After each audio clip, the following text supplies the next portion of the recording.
Well, every December 9th, the world over, is Anti-Corruption Day, and this morning on Sunrise Daily, we're taking a look at the fight so far in Nigeria. Joining us to look at that is an anti-corruption activist, Suraj Olanrewaju. Good morning, and thanks for joining us. Good morning. Well, by now, we're looking at the day, and you said to say against corruption today. Corruption is a barrier that's, according to Ban Ki-moon, to achieving the MDG and needs to be taken into account in defining and implementing a robust post-2015 development agenda. That's a quote from the United Nations Secretary General Ban Ki-moon on the day, which is today. And finally, we'll run here, and how have we fared so far in this fight that we all know that we should all be on? Right, well, when we say we, are you looking at Nigerians? Are you looking at the federal government? I mean, we would have to put it in context. And with the theme of this year, which is very apt in terms of assessing Nigerians' fight against corruption. It's talking about the Millennium Development Goal, which was a benchmark set by the countries under the United Nations for them to attain in terms of eradicating poverty, extreme poverty and hunger, promoting gender equality and women empowerment, increasing access to universal basic primary education, looking at improving child mortality, also increasing maternal mortality, reducing maternal mortality in the country. And then when you want to look at Nigeria in terms of these 8 goals that were set, I mean, we've fared very badly in terms of promoting all these identified goals in the new millennium. And when we look at that, what are the bane of this crisis under which we are? I mean, because it's very clear to everybody, it is not just about when government comes out to say, yes, we've done this, but the people can assess and say, no, okay, but we don't even have access to this. There's no been improvement in terms of global partnership for development, in terms of environmental sustainability. Let's take it from down to top. Definitely we'll be looking at the government, especially the government at the center. But let's take it, because earlier on I drew the attention of my colleagues to a video we saw of people who went to Abuja to protest for the release of an alleged kidnap kingpin. So sometimes we really don't understand how it plays out in our communities and how much of reverence and celebration we've given to some of those in our communities, irrespective of the kind of job or what they do for a living. So are the people carried away when they get to see some of the gains of corruption to the extent that they think it is some form of goodies?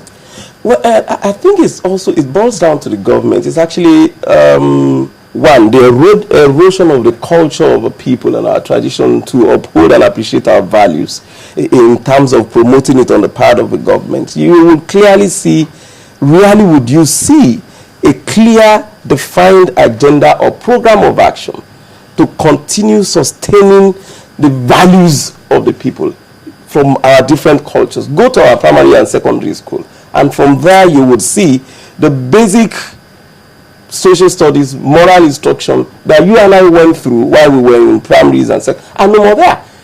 Even religious knowledge in some schools they don't even teach again, which is where you derive some of these values. And then the failure of government to provide the basic necessities of life for people is already taken over by some of these criminals who will go and steal government, either using arms and ammunition, either using pen, to steal what is supposed to be the patrimony of the whole people in their community. And once they do that, the failure of governments to meet with the demands, the basic demands of the people, is vacuum is created. They fill in the vacuum, provide succor for the people. You see people who normally a pregnant woman is expected to have access to healthcare facility, but that is not available.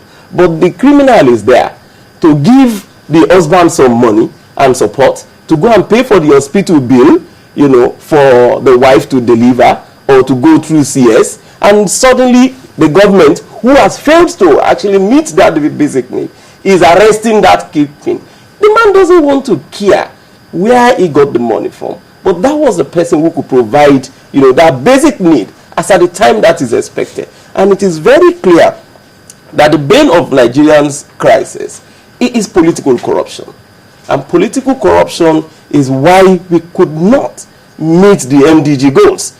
And as we're looking at it, countries are expected to showcase activities, actions, programs, roadmap to attaining the MDGs.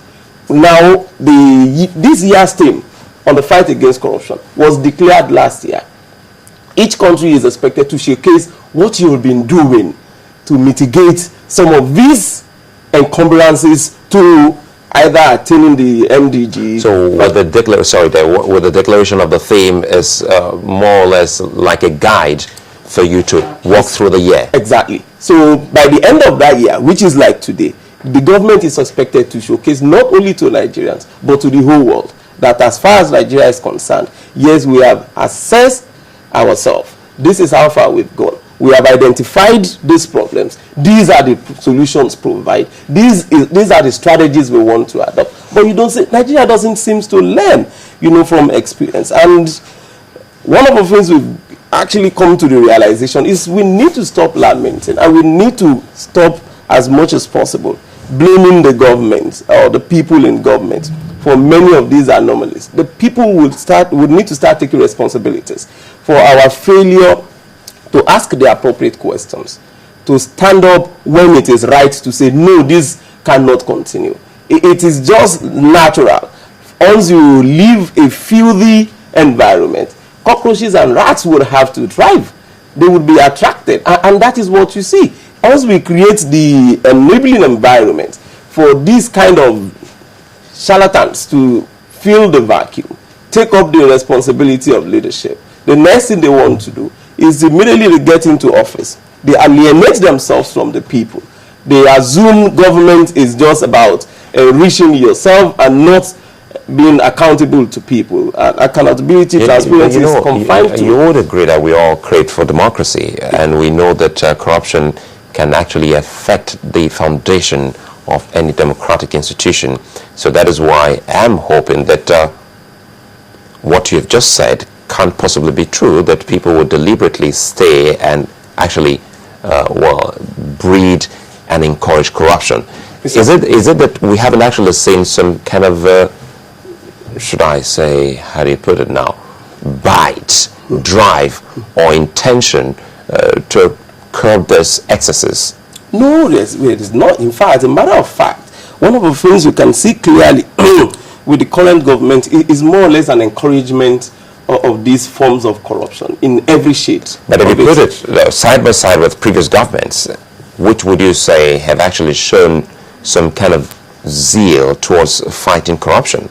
If you put it side by side in terms of the government of Obasanjo, you would see that Obasanjo as a person, even though corrupt, but he was making efforts at ensuring that others within his government are not promoting that. You really can't say even though corrupt. No, I said that. I'm saying that. That is my opinion. It is free. And there are facts, there are evidence. The Presidential Library, which is where I still have a petition before the Code of Conduct Bureau, the Presidential Library that was built and money was raised as the President of the Federal Republic of Nigeria was in violation of the Code of Conduct. Once you are a sitting government official, you are not allowed under the law to raise any fund for your personal use. So under normal circumstances, in reference to the law, that Presidential Library belongs to the Nigerian government.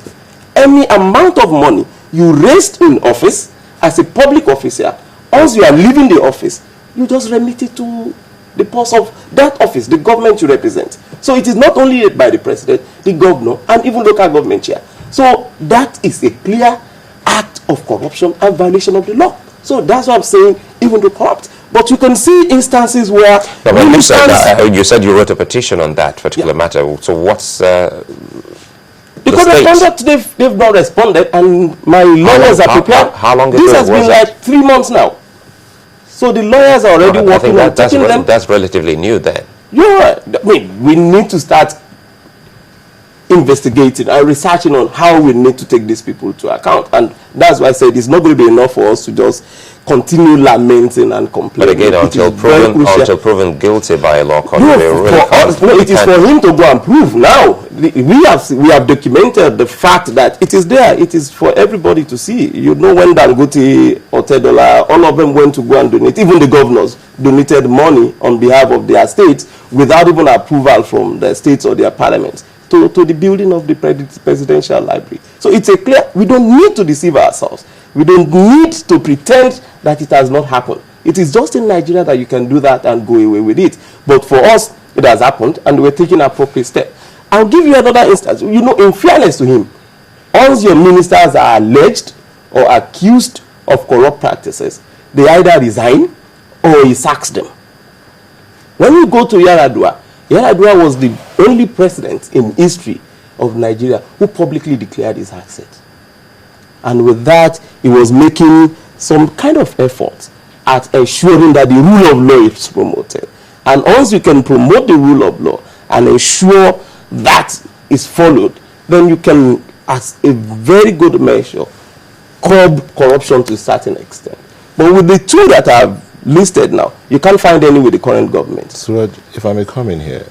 Now, this is like pushing the bane of corruption, living at the feet of government.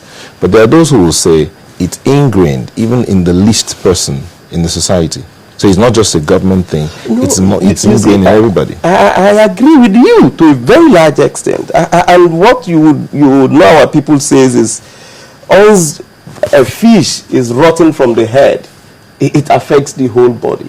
Once you can't see a government, that is the essence of government there, is to provide the leadership, is to provide the enabling environment, not for corruption not to thrive, is for the government to enforce the laws to the extent that individuals who would be found wanting in this circumstance would be isolated, would be in isolation. But we're talking about a system where it is encouraged.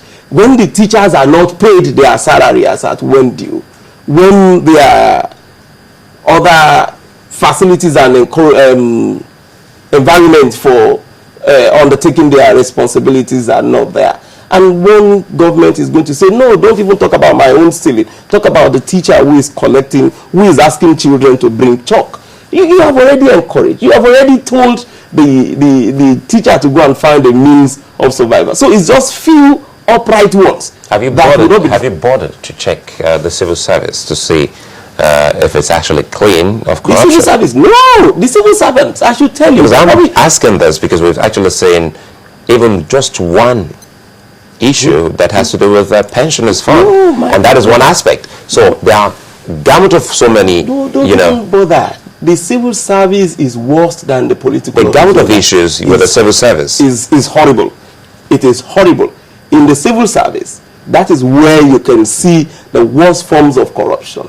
I mean, you can see just an officer in MSDC, the Civil Service Defense Corps, who was arrested recently, and he had about 51 properties in Abuja and several accounts. You just mentioned not only the police pension, there's a civil service pension, and these are civil servants. Go to Abuja.